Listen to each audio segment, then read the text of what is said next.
feliz sábado, bom dia a todos. É um prazer para mim estar aqui com vocês.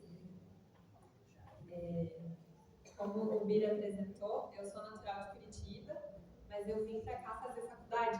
Eu faço faculdade ali na Univille. Na verdade, eu me formo no fim desse ano. E para mim é um grande prazer estar aqui com vocês. É sempre um privilégio poder pregar, é a terceira vez que eu estou pregando na vida, mas também é uma grande responsabilidade, né? Porque toda vez que nós subimos aqui para falar, nós não estamos falando de nós ou de algo que não tem importância. A gente está falando da palavra de Deus, a gente está falando de um Deus vivo, né? Então, é muito legal, sim, mas também dá muito medo, que eu sou só uma pessoa que está tentando, né, falar sobre a palavra de Deus. Então, que Deus esteja com a gente hoje. Então, antes, né, da gente começar, eu vou estar aqui com vocês a maioria dos dias, só terça e quinta que eu tenho plantão, mas o resto dos dias eu estarei aqui com vocês na semana. Então, eu vou falar um pouquinho de quem eu sou. Meu nome é Vitória, então. Eu sou lá de Curitiba e acabei descobrindo a minha paixão pela medicina nas missões. No vídeo ali que passou, né, passou uma missionária que foi lá para o Amazonas, eu também fui, inclusive foi lá que eu conheci o Guilherme, que é médico aqui da UBS do Bemervalde, o Guilherme Stepic, mais fácil. Ele também fez faculdade lá no Univille, e quando eu fui, eu estava no terceiro ano, e ele estava já terminando, então a gente acabou se conhecendo lá. E como que eu vim parar aqui? Como eu sou lá de Curitiba, minha família é de lá, todo fim de semana eu acabo voltando para lá. Então eu não conheci muitos irmãos aqui de Joinville.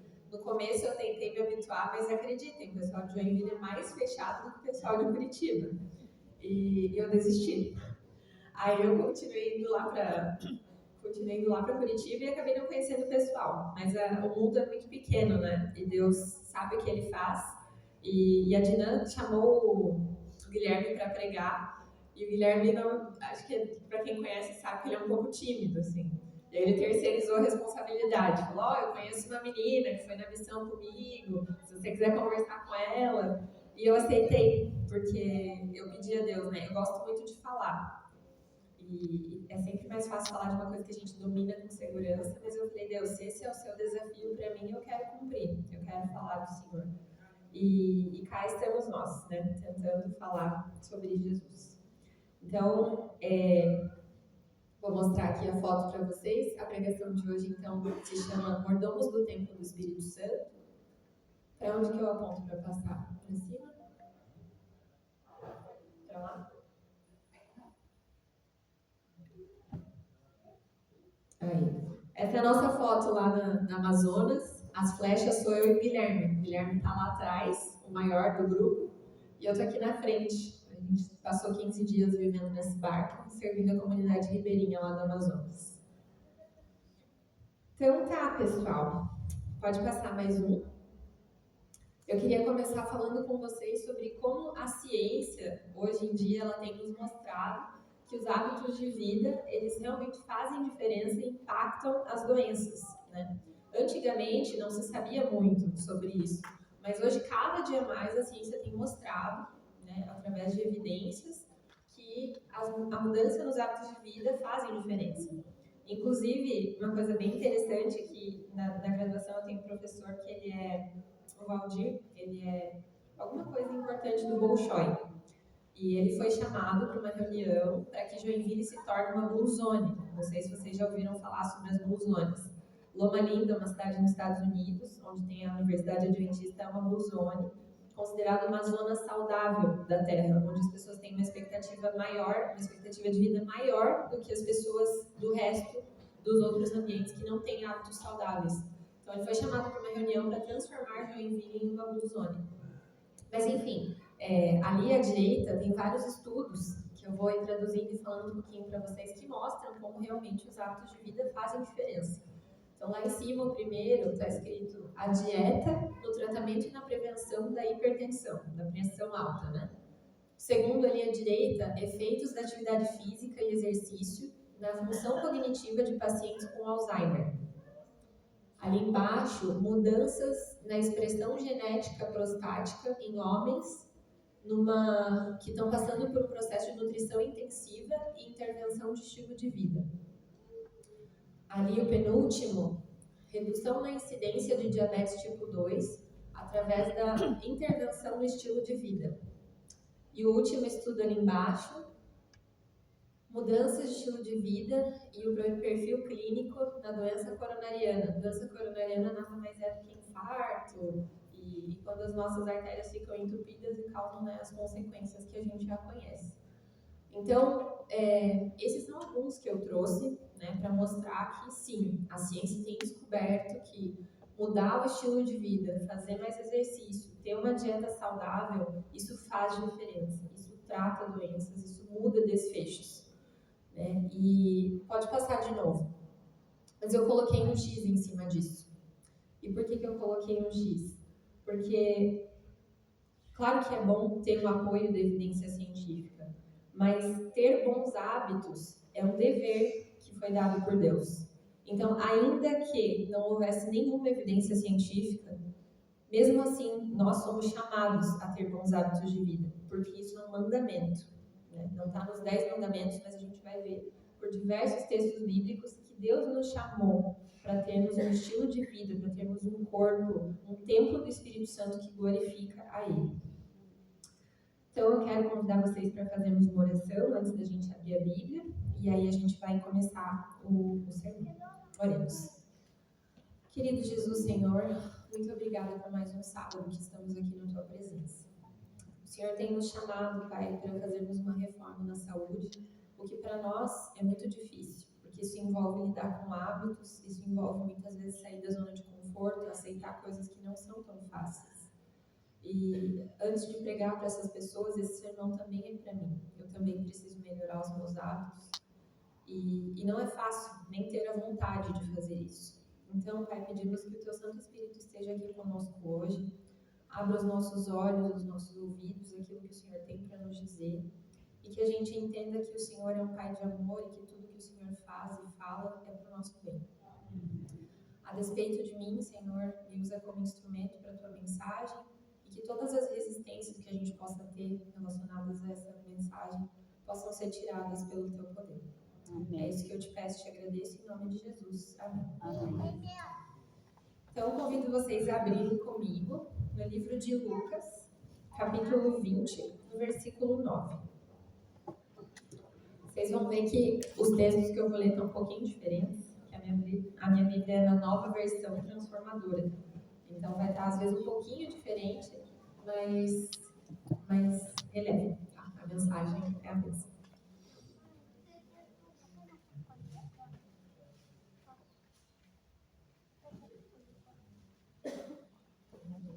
Para quem não tiver com a Bíblia também, a gente vai ter o texto aqui na tela.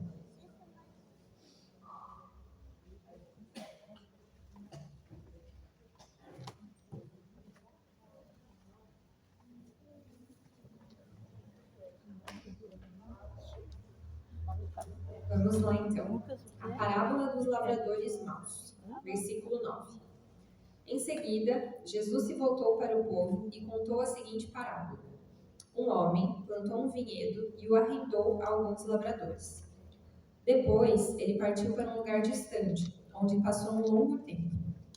Na época da colheita de uva, enviou um de seus servos para receber a sua parte da produção. Os lavradores atacaram o servo, o espancaram e o mandaram de volta de mãos vazias. Então, o dono da propriedade enviou outro servo, mas eles também o insultaram, o espancaram e o mandaram de volta de mãos vazias.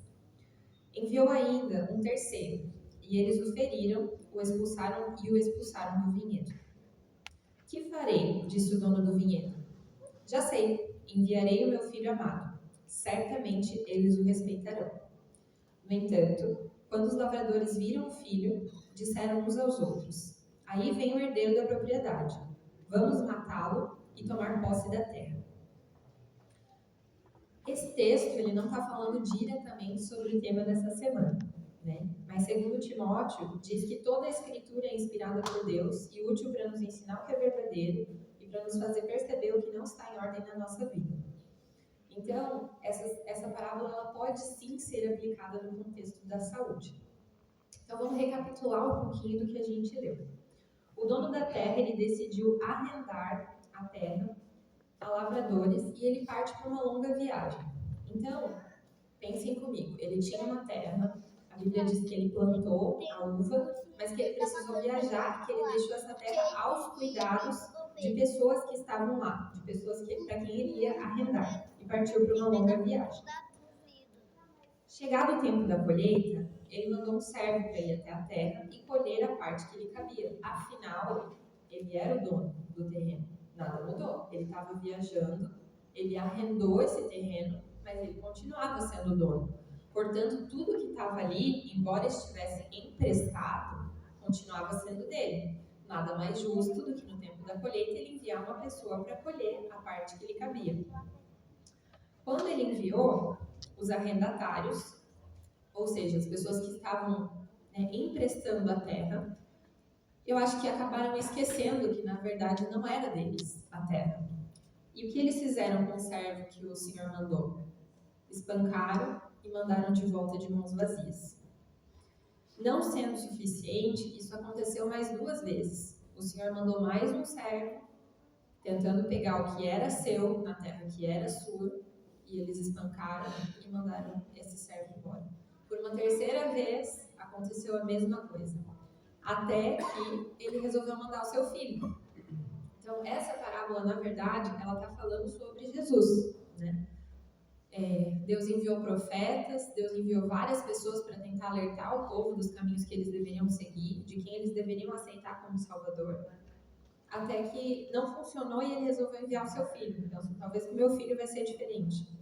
E os arrendatários, que somos nós, eram aquelas pessoas que viviam na época que Jesus esteve entre nós, acabaram matando até mesmo o filho. Mas o que esse texto tem a ver com o tema de hoje? Então, para a gente conseguir fazer essa relação, eu quero que vocês abram a Bíblia em 1 Coríntios, capítulo 6.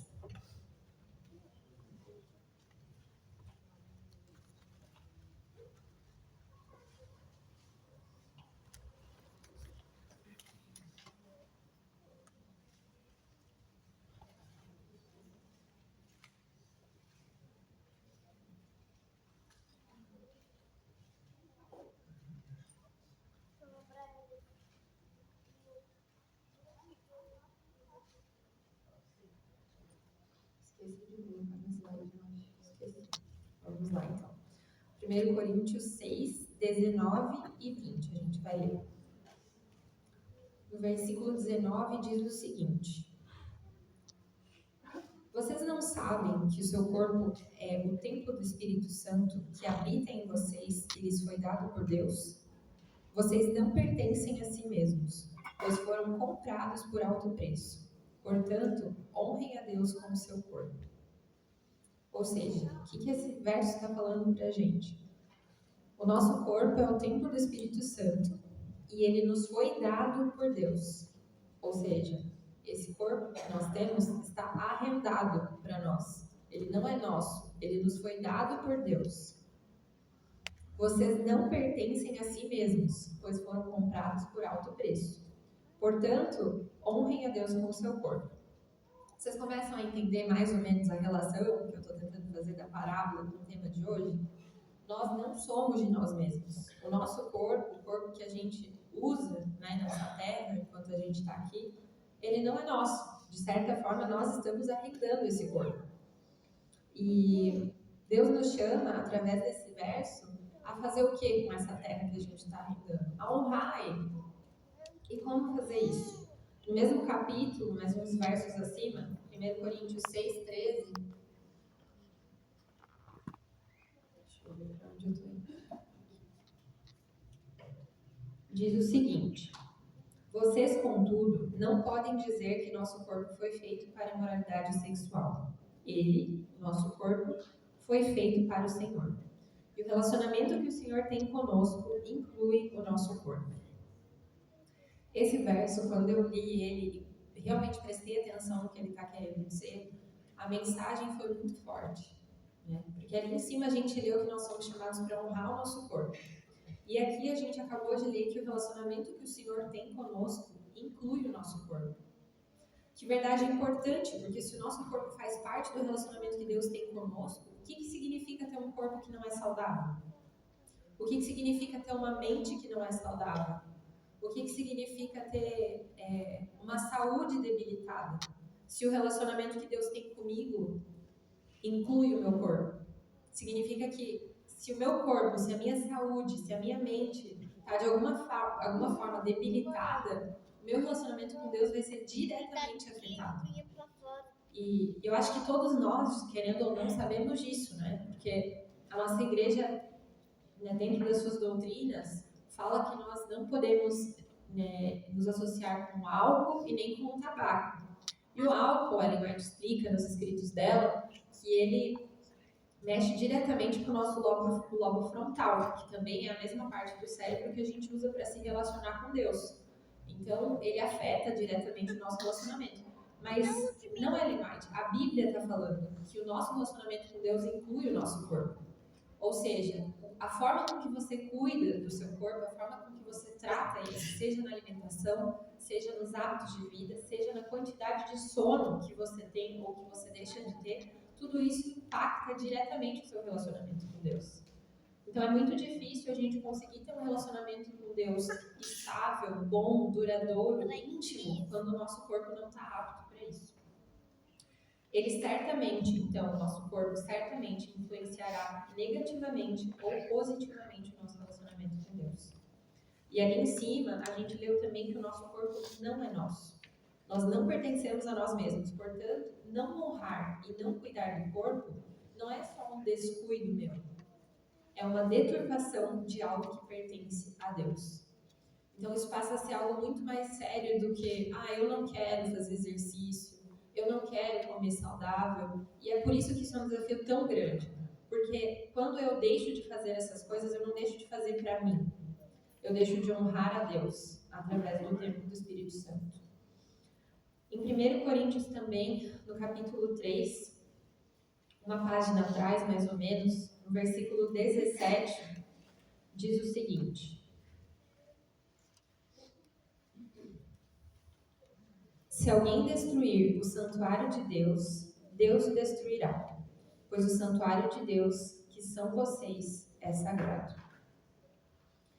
Eu gosto de ler pausado, assim, porque até quando eu estava preparando a mensagem, cada verso que eu lia era um tapa na cara, assim, sabe? Cada vez que eu lia um desses versos que eu estou citando, era uma correção para a minha vida, porque maus hábitos destroem o santuário de Deus. É como se você viesse aqui na igreja, para a gente tentar ver isso de uma forma mais palpável, quebrasse as janelas, sujasse o templo de Deus. Eu acredito que você jamais se imagina fazendo isso. E, inclusive, quando alguém faz, isso perturba o seu coração, porque você entende que isso é sagrado. E o que a Bíblia está dizendo é que o nosso corpo é tão sagrado quanto o templo físico de Deus. O tanto que você respeita a igreja, o tanto que você respeita as pessoas que estão aqui, você é chamado para respeitar o seu corpo, a sua saúde, os seus hábitos. Agora eu quero chamar vocês a irem a Romanos 12.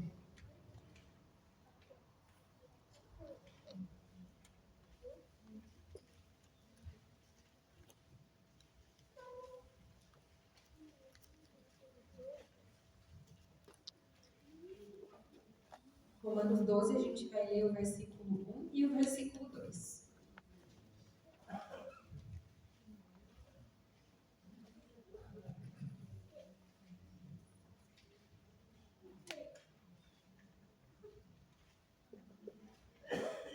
Então, Romanos 12, versículo 1 e 2 diz o seguinte: portanto, irmãos, suplico-lhes que entreguem o seu corpo a Deus, por causa de tudo que Ele fez por vocês, que seja um sacrifício vivo e santo, do tipo que Deus considera agradável. Essa é a verdadeira forma de adorá-lo. Não imitem o comportamento e os costumes desse mundo, mas deixem que Deus os transforme por meio de uma mudança no seu modo de pensar, a fim de que experimentem a boa, agradável e perfeita vontade de Deus para vocês. A gente vai esmiuçar agora cada parte desse verso. Bem ali no comecinho, Paulo nos fala: entreguem o seu corpo a Deus. O que significa entregar? Quando você entrega um presente. aquilo deixa de ser seu. Você deixa de ter autoridade sobre aquilo. A partir do momento que você entrega algo para alguém, aquilo passa a ser daquela pessoa. E ela faz com aquilo que ela desejar. Ah, você deu uma luminária. Se a pessoa quiser usar como luminária, ela pode usar, mas é dela. Se ela quiser guardar, se ela quiser talvez usar para iluminar um sótão ou iluminar uma sala de estar, a escolha é dela. Quando Paulo nos chama a entregar o nosso corpo a Deus, ele te chama a dar e deixar que Deus faça com o seu corpo aquilo que ele quer e não aquilo que você quer. Ou seja, tanto pensando na sua saúde, como pensando nos seus dons, nos seus talentos, no seu trabalho, você é chamado a entregar o seu corpo a Deus. Ofereçam o seu corpo a Deus como sendo dele e para que ele faça com o nosso corpo o que ele desejar. A segunda parte fala que seja um sacrifício vivo e santo, do tipo que Deus considera agradável. Essa é a verdadeira forma de adorar. Entendendo o conceito de sacrifício vivo, eu acho que o que a Bíblia quer dizer com sacrifício vivo é muito mais do que apenas estar vivo, no sentido de portar o sopro da vida. Eu acho que quando a Bíblia fala de oferecer um sacrifício vivo, ela está falando mais ou menos como a história de Isaac, que foi levado como um sacrifício vivo. Eu acho que a Bíblia está falando para nós sobre todos os dias se sacrificar, mas continuar vivendo. Todos os dias colocar na cruz as minhas vontades e ser um sacrifício vivo. Alguém que sacrifica, mas que continua vivendo todos os dias. Eu também acho que quando a Bíblia fala sacrifício vivo, quando ela fala a palavra vivo, ela quer dizer estar vivo de fato. Não estar vivo de corpo presente, mas estar vivo com saúde, com vigor.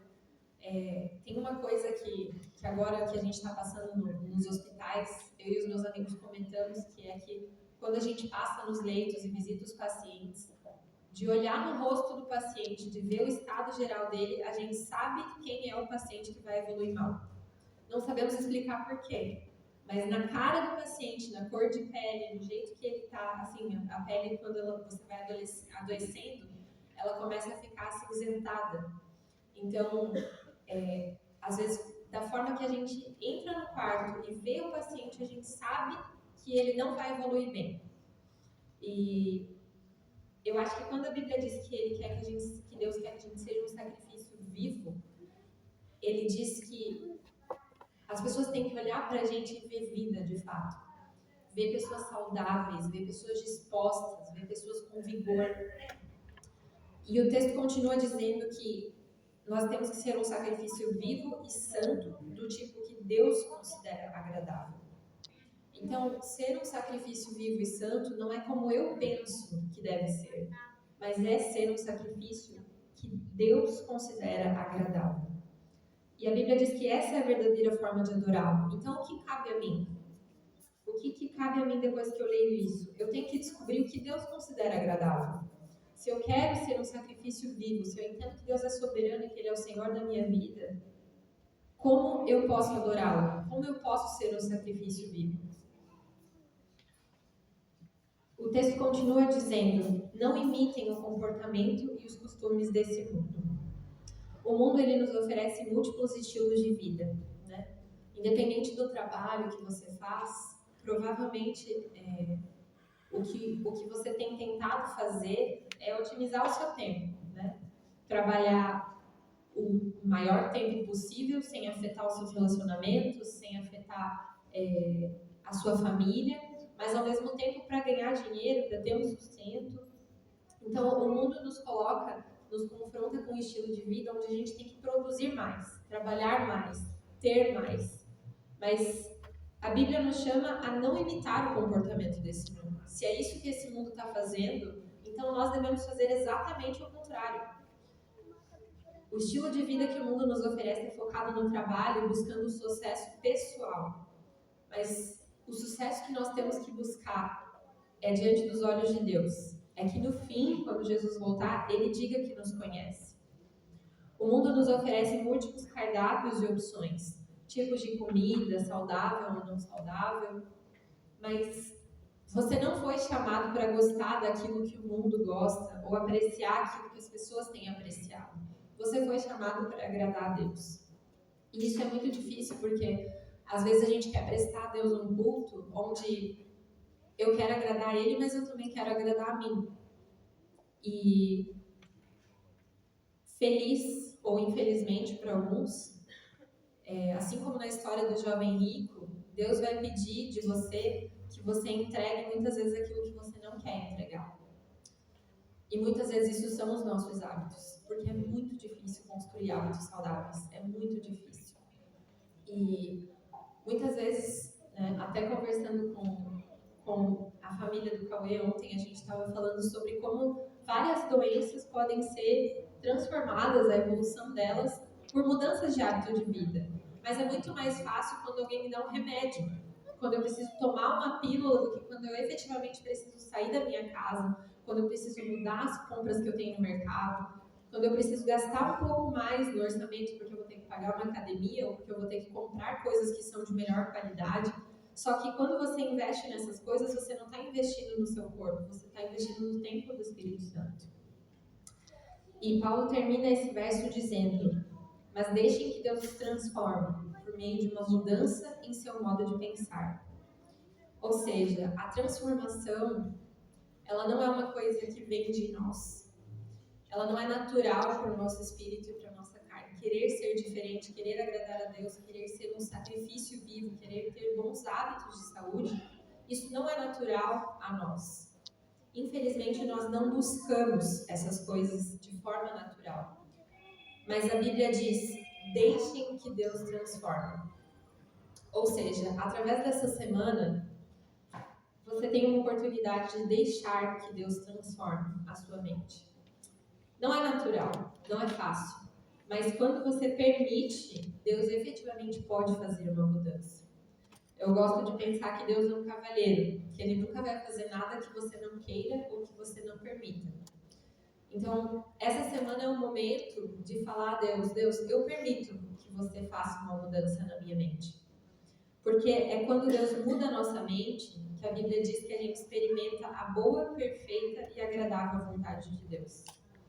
E se a gente está falando sobre um Deus, como eu comentei na oração, um Deus que é amoroso, um Deus que pensa em mim, que pensa em todos os detalhes. Eu estava comentando com o Cauê, né? Como que eu vim parar aqui?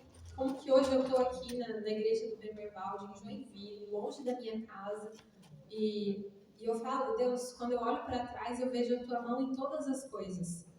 E é isso que a Bíblia está dizendo para a gente fazer, sabe? Deixa que Deus mude o seu caminho para que quando você olhe para trás, você veja a vontade dele em todos os atos. Porque a vontade dele é perfeita e a vontade dele sempre visa o seu bem. Ainda que coisas ruins aconteçam no caminho, Deus quer que você seja salvo, que você não fique aqui nesse mundo. E até aqui a gente usou alguns textos bíblicos para fundamentar a nossa discussão, e eu poderia terminar agora porque eles são suficientes. Afinal, a Bíblia é nossa regra de fé, e o que ela diz é mais do que suficiente para nos chamar para uma mudança. Mas a gente também entende que Ellen White foi uma profetisa inspirada, e ela traz alguns textos sobre as mudanças de hábitos de vida. Ela fala o seguinte, no livro Conselhos sobre o Regime Alimentar: a obrigação que temos de nos apresentar a Deus limpos, puros e saudáveis não é compreendida. O organismo vivo é propriedade de Deus. A Ele pertence pela criação e pela redenção. Pelo mau uso de qualquer de nossas faculdades, roubamos de Deus da honra que lhe é devida. Então, a própria Ellen White diz que ela é uma luz menor que aponta para a luz maior. Em outras palavras, ela está falando a mesma coisa que a Bíblia já falou, que nós não somos de nós mesmos, e que quando nós fazemos um mau uso, nós estamos deturpando o próprio templo de Deus, algo que pertence a Ele, que não é nosso. A falta de cuidado pela maquinaria viva é um insulto ao Criador. Há regras divinamente indicadas que, se observadas, livrariam os seres humanos de enfermidades e morte prematura. Então, ela está dizendo nada mais, nada menos do que, se nós seguíssemos aquilo que Deus preconiza para a nossa saúde, nós poderíamos evitar muitos desfechos. não saudáveis, né? Evitar mortes prematuras. E é claro que a gente tem um ponto bem importante que é, hoje, a nossa genética é danificada pelo pecado. Né? Nós não nascemos perfeitos, nós carregamos doenças que vieram dos nossos pais. Mas existe uma emergência, está emergindo algo na ciência chamado epigenética, que é a capacidade que o meio em que a gente vive, que os hábitos que a gente tem, alterem o nosso DNA. O que eu quero dizer com isso? Por exemplo, existe um gene que é muito associado a câncer de mama, e que se uma mãe tem, a gente tem que rastrear a filha, porque é muito provável que ela tenha. A epigenética, não estou dizendo que isso não é comprovado cientificamente, né? É isso que eu vou falar, estou dando um exemplo. A epigenética seria a capacidade dos meus hábitos de vida de mudarem, intervirem nesse meu gene, que teoricamente produziria uma doença e que passa a ser um gene saudável. Mas o contrário também é verdadeiro. Maus hábitos também podem mudar a genética. Então, às vezes, você tem uma genética ótima, mas você danifica o seu corpo vez após vez, e os nossos maus hábitos têm a capacidade de mudar a nossa genética e passar isso para as gerações seguintes. Então, isso é mais uma coisa muito legal de quando a Bíblia fala que o pecado se estende de geração em geração. A ciência hoje está provando que o que a Bíblia falou é verdade, ou seja, o pecado que eu cometo pode mudar a minha genética e transmitir isso para as próximas gerações. E Ellen White também diz que tivessem os homens sido sempre obedientes à lei dos 10 mandamentos, procurando viver os princípios desses preceitos, a maldição das enfermidades que agora inundam o mundo não existiria. As enfermidades são resultado da violação das leis naturais. E quando não são resultado da nossa violação, são resultado da violação de alguém que veio antes de nós, mas que nos deixou essa herança. Quando homens e mulheres são verdadeiramente convertidos, eles conscienciosamente consideram as leis da vida que Deus estabeleceu em seu ser, buscando assim evitar debilidade física, mental e moral. Eu cheguei numa parte da mensagem que é de extrema importância, porque às vezes eu falo isso e eu acredito que tem muita gente que se sente perdida. Por onde eu começo? Nós temos a tendência de nos comparar e a gente sempre pensa, nossa, eu estou tão errado, o que eu posso fazer? Tem tal pessoa, faz isso, isso e isso, como que eu vou chegar nela? Corre uma maratona, como que eu vou correr uma maratona? Eu nem ando perto de casa. E em Mateus 9:12, Jesus disse o seguinte: não são os que têm saúde que precisam de médico, mas sim os doentes. Então, Jesus, o grande médico dos médicos, ele pode, como a gente leu, transformar a nossa mente e mudar os nossos hábitos. E a Bíblia também diz que tanto querer quanto realizar partem de Deus. O nosso papel como seres humanos, claro que o esforço humano tem que estar associado ao poder divino. Mas a gente começa, o nosso primeiro passo é querer. Querer se prostrar diante de Deus e entender, se arrepender. Deus, eu tenho feito errado, eu quero melhorar. Eu entendi que o Senhor está me dizendo que o meu corpo afeta diretamente o meu relacionamento com você e eu quero ter um bom relacionamento. Então transforma a minha mente. Jesus fala pessoalmente a nós que se você tem feito tudo errado, é você que precisa de mim. Deus não pede que a gente mude para se achegar a Ele. Ele pede que a gente se achegue para que Ele nos mude. Então, se você está doente, afundado em maus hábitos, perdido em por onde começar, assustado, entenda que é exatamente para pessoas como você que Cristo veio. A mudança de hábitos não é fácil. E não é porque eu estou aqui na frente falando a vocês, porque eu sou da área da saúde, que eu tenho uma vida digna de exemplo. Eu luto constantemente contra doce. Eu preciso beber muito mais água. Inclusive, eu tenho 22 anos e tenho pedra nos 2 rins já. Provavelmente porque eu não bebo água. Né? E a água está aqui, vou beber, pessoal. E eu tenho que fazer mais ou menos isso, sabe? Deixar a água na frente do meu rosto, assim, para eu beber, porque eu realmente esqueço de beber água. Então, quando eu falo tudo isso aqui, não pense que é de alguma forma tentando te julgar, porque eu sei que eu tenho falhado nisso também. Quando a Dina me perguntou, você vai vir nos dias? Eu respondi que sim, mas eu falei, eu preciso vir, porque eu preciso mudar os meus hábitos também. Como que eu vou falar para os meus pacientes? beba água, faça exercício, se eu mesma não faço isso? Né? Como a gente vai transbordar algo que a gente não vive? E nós não estamos perdidos. O nosso médico, Jesus, pode nos curar. Essa semana, permita que o Espírito de Deus renove a sua mente e cause uma revolução dentro de você.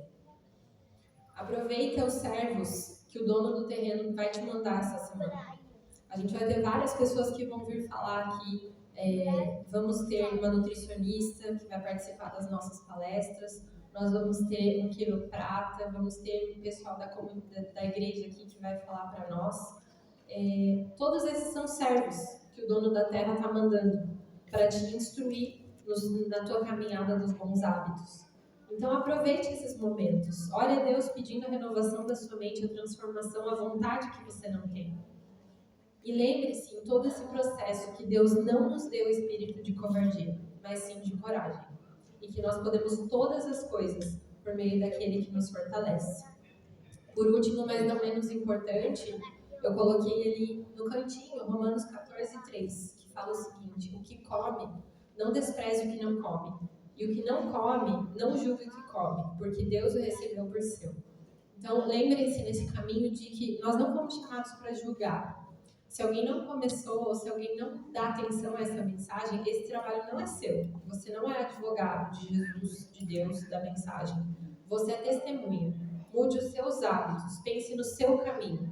E ore para que o Espírito Santo toque aquelas pessoas que de alguma forma ainda não entenderam. A própria Bíblia diz que a maturidade espiritual ela é diferente. Alguns são bebês, enquanto alguns já estão adultos. Então, preocupe-se com os seus hábitos e preocupe-se em ser um testemunho para aquelas pessoas. Que a graça de Deus esteja conosco e que Ele tenha misericórdia de nós. Amém. Agora eu vou chamar o pastor Bira, que vai batizar. Deixa eu ler o nome que eu falei para ele que eu ia esquecer, e eu esqueci. Ele vai batizar a Edna e a Carmen.